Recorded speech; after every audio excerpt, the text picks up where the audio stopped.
Hey, how's it going, everyone? I'm here with Tappan. He's a Las Vegas YouTuber. It's our first time meeting, but I thought I'd pick his brain a little bit about his life out here in Vegas, and definitely I'll link his channel below if you want to check out other perspective on the YouTube life. So, how'd you get into poker? Poker, that was the moneymaker effect. After college, a friend of a friend just always wanted to play poker, and I was kind of annoyed by this at first. I didn't want to play with So him. he was more into it than you were. He was way more into it than me, and I was just like, no, dude, no, I don't want to play poker. Stop bringing your chips around here.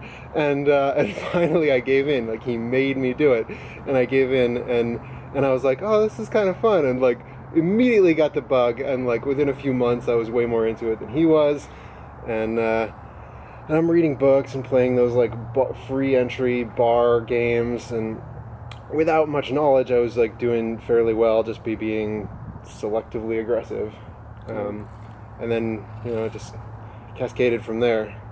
The bug never left. So when did you like really start taking it serious? Like before it was just like just kind of a fun game to like, well, I can actually make some money at this, like. Yeah, I guess something like 2010, 2009 or something. I started taking it seriously, and then moved out here in 2012. Where are you from? From Vermont, and so the middle of nowhere, and I would drive 4 hours to either Foxwoods or Turning Stone in upstate New York, and so that sucked. That was a long drive, and I would go like stay with a friend nearby and stuff, and then I worked near Boston, and so then it was only like 90-minute drive. Okay. And then finally moved out here, and just kind of, I hated all of my jobs. I just really didn't. I liked the work, but not the job, and I like not having. Maybe you had a bad boss, something like that. I had a string of bad bosses, and so, and I was getting better at poker, and. So when did it finally like you like, all right, I'm gonna just quit the 9 to 5 and actually like just do poker? And did it work out your first try? Well, I didn't go broke. Okay. I didn't win as much as I would have hoped, because I wasn't putting in the hours that I wanted to, and I had my own personal issues to work out, actually.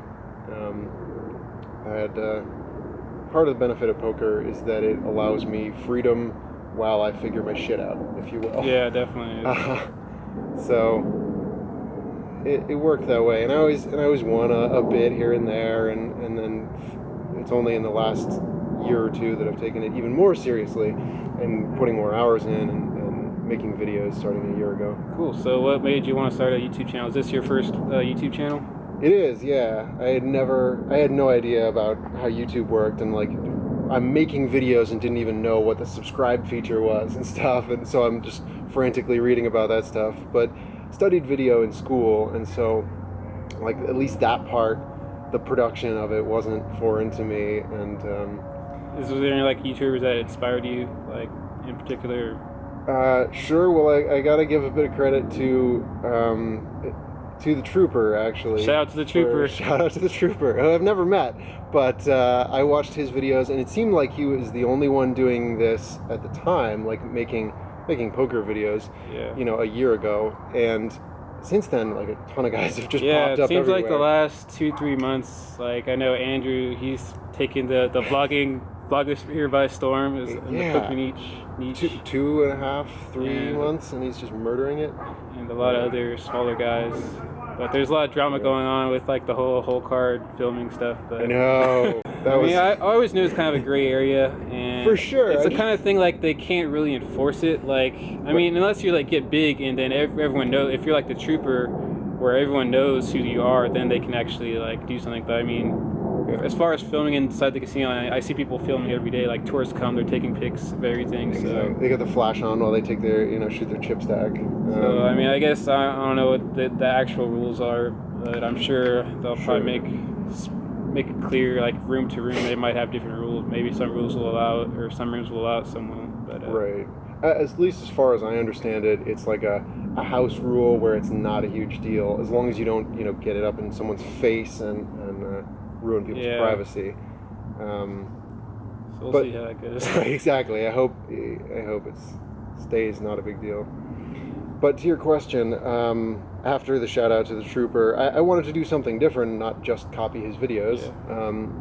And it seemed like his was a lot of lifestyle and his shenanigans in Las Vegas, and A lot of coffee. a lot of coffee. He was, he's a shill for Starbucks. He's not telling you he's getting like $5K a month from Starbucks. Come on. So much. He should be at least. I mean, for us.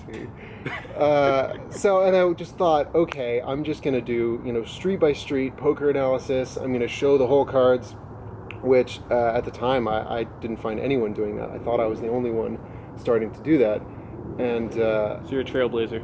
I thought so. And it seems like a lot of people are really digging that. So Well, it's awesome. So now, and that's their right, and I gotta continue to not stay ahead because I'm not ahead of the curve, but like continue to do interesting things and I don't know, be creative with my videos. yeah. So I guess that was part of the reason why I didn't talk about myself and didn't do lifestyle stuff and didn't show going to coffee because I was like, Trooper's got that covered. Yeah, definitely. He's He's great. I mean, he's got a great personality. He's a good friend of mine. So. Oh, right on. So as far as poker goes, do you have any advice for aspiring poker players? Anyone who's trying to get better? What do you think are like your top 3 things they should be working on to get better?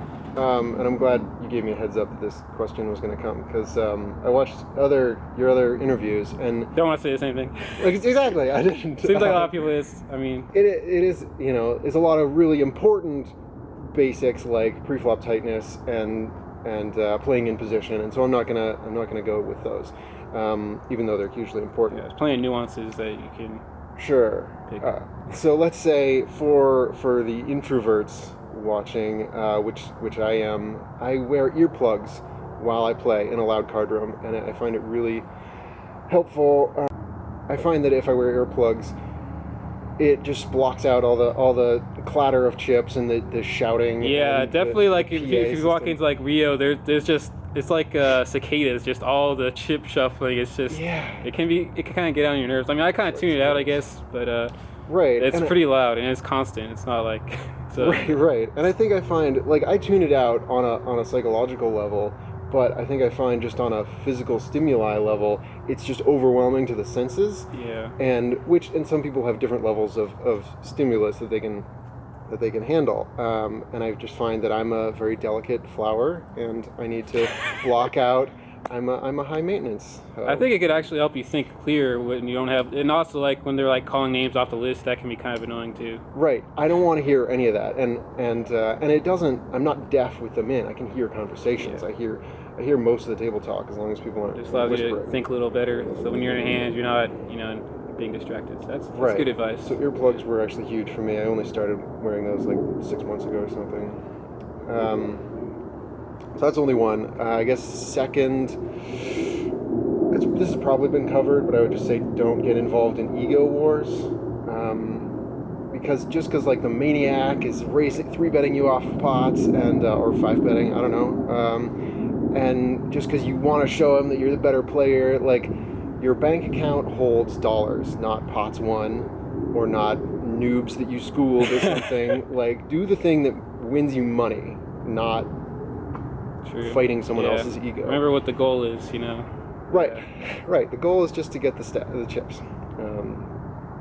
So that's 2. I think that's good in life too. Like you just want to be humble. Don't let your ego, because it can only be bad. It's not going to help you out. So Right, for sure. And I like to think of myself as a generally humble guy, and so it was tough for me at one point to realize that I had some poker ego, and I needed to rein that shit in. I mean that's pretty much universal. I think it's kind of inherent in the game to where like you want to show that you're better than us, that you're dominant, and a lot of people they think that they're better than they are. Right. That's just inherent in the game. But if you can rein that in a little bit and like take a bird's eye view and realize what the end goal is, what you're trying to accomplish, I think that's super smart. Bird's eye view. So you have a third.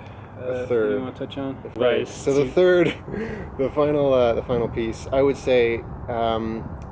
I mean, for the more beginner players, if you're reading some books about poker strategy, That is great. That's critical. However, don't necessarily stick to one strategy. I would say adapt to each opponent, because you'll get the super laggy, aggressive guy, and with him you want to just like call down with a pair, just close your eyes and say call 3 times.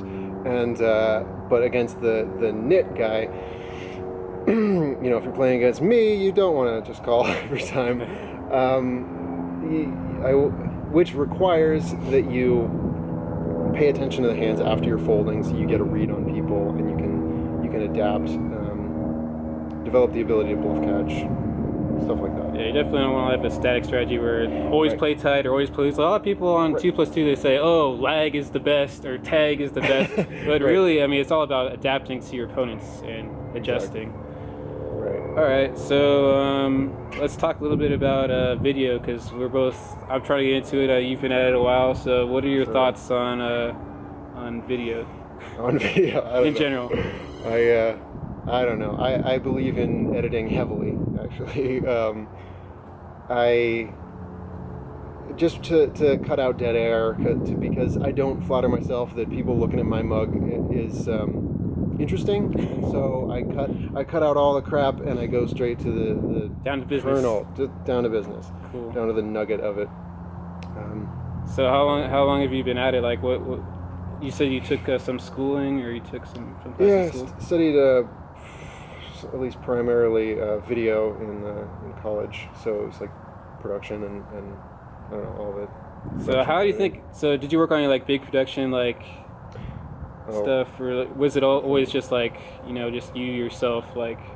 Oh yeah, it was always just me. I mean I had a job videotaping at a ski resort for training purposes. Cool. So like some marketing material. Or, yeah, exactly, and also just materials for customers as well. Okay. So that was a little bit of experience, but mostly it was just whatever training I had in college. And so no, it's not that I've worked on a movie set or anything. Okay. I just got to study some stuff. Cool. So what are your plans do you have any goals for 2017? Just grind a solid 2-5 game. Cool. I think I don't want to project too far beyond that. I don't want to be like, oh, I'm going to be killing 5-10 or something, because I won't be. Again, ego. No ego. Yeah. So I think, and you can totally make a good living at 2-5 if you just Definitely. grind out a good win rate. So, a bunch of videos, a bunch of poker. Cool. Stay sane. Yeah, so definitely check out his channel, subscribe to his channel, and get another perspective on the Vegas life. And I wanted to thank you for your time. I want to present you this little book. It's a token of my appreciation. It's DUCY. It's memoirs from David Sklansky. It's actually a really good book. It's not really strategy related. It's just more about like stuff. Some interesting stories in there, and he's a funny guy. So if you've never read DUCY, by 2+2 Publishing, shout out to 2+2. I've never read it. Thank you very much. Cool, man. That's cool. Appreciate your time. Absolutely.